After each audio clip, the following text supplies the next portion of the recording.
Happy Friday, people. I hope you're all doing well and be ready for a Friday edit.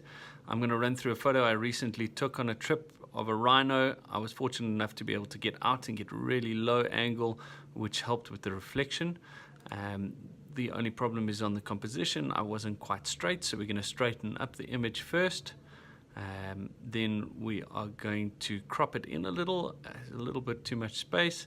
So I'm going to work on my rule of thirds, try to get the eye very close to the top third. Once I've done that, I'm going to lift the exposure slightly because of the fact that it's a bit dark, and bring my shadows up and bring my highlights down a touch and bring the blacks in for some contrast, and lift my dehaze and my clarity. From this point, we'll now move down to our tone curve, which will again help with our contrast, just moving the dark slightly darker and light slightly lighter. And what you can see it does is it helps the color a whole lot. It really richens up the color a lot. Next, I'm going to work with my adjustment brush. All the red areas are where my adjustments are going to take place. I have auto mask on. As you can see, it does a pretty good job, but there's some areas where it will go outside the lines.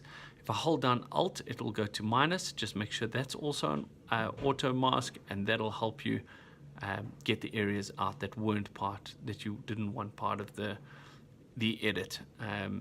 Obviously, you can take a lot longer. I would take a lot longer normally, but we're just running through this really quickly.